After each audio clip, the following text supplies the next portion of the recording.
Welcome to the deep dive. Our mission here, as always, is to cut through all the noise, bypass that information overload. We want to pull out the most important insights from a specific source material just for you. And today we're doing a deep dive into a very recent Al Jazeera report. It just came out, hot off the presses, July 26th, 2025. And look, this isn't light reading. The headline itself is, well, it's incredibly stark. It reads, Lviv, Israeli-induced hunger kills 124 in Gaza as infants starve to death.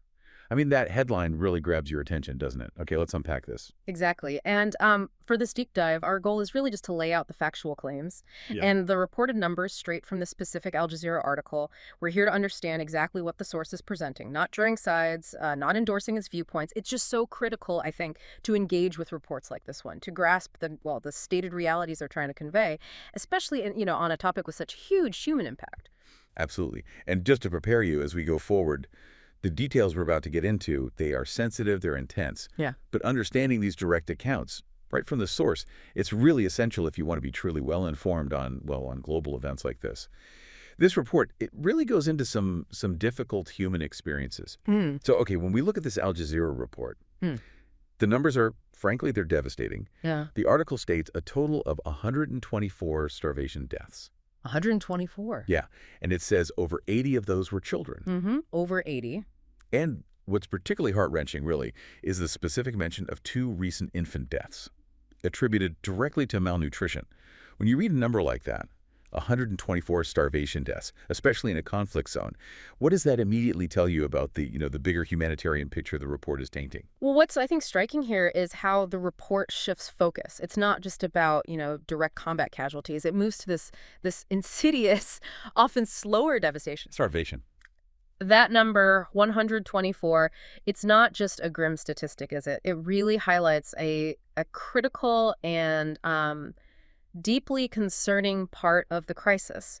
It forces us, I think, to consider the longer term, the systemic consequences of things like blockades, restricted access to just basic necessities. Yeah. It sort of paints this picture of a population pushed right to the brink, where, simply surviving day to day is the struggle, and the most vulnerable infants, children, they're the first to succumb. That's a really powerful point, that shift in focus. But the report, it doesn't stop with the starvation numbers.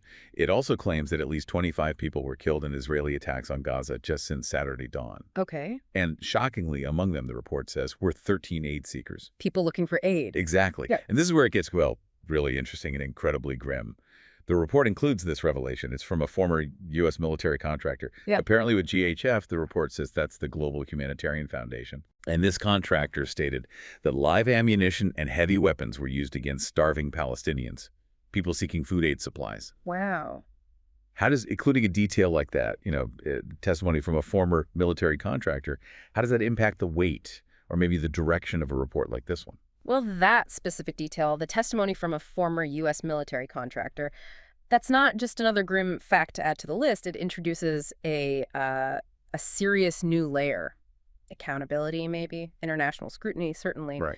When someone with that kind of background, military experience talks about rules of engagement and the actual weapons used against civilians, particularly civilians seeking aid, it just lends a different kind of gravity to the claims. Yeah, it feels different. It really does. It shifts the discussion, doesn't it? From general conflict reporting to very specific allegations.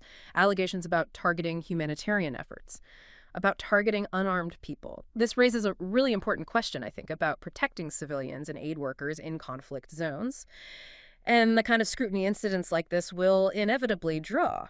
It definitely deepens the narrative, doesn't it? Moving beyond just general reports to these very specific claims of direct harm during aid distribution, no less. Okay. So if we kind of connect this back to the bigger picture, this Al Jazeera report, it really throws into sharp focus just the profound human impact of these crises and the immense complexities, tangled up in conflict zones. Yeah. It's clearly not just about the fighting itself, but these secondary devastating effects, like starvation.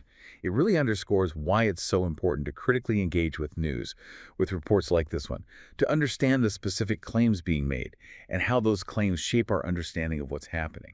Exactly. This report, with its stark figures on starvation deaths, including infants, and then these detailed allegations about attacks on aid seekers, it really compels us to think, doesn't it? To consider how we process, how we respond to reports detailing these direct consequences of conflict and blockades. Yeah. So this raises an important question. This is really for you, the listener. In situations like this, where human lives are so profoundly impacted by conflict, by blockades, how do we, as informed individuals, how do we process and respond to reports detailing things like starvation or attacks on aid efforts? What further questions do accounts like these bring up for you? Questions about, say, the flow of aid or the immediate impact on civilians, the role of the international response when such basic human rights are allegedly being violated. It's a lot to think about. Well, thank you for joining us on this deep dive into what is clearly a profoundly challenging and important report. We really encourage you to continue your own exploration, your own reflection on these critical issues, using sources like this one to build a more complete picture for yourself. Yep.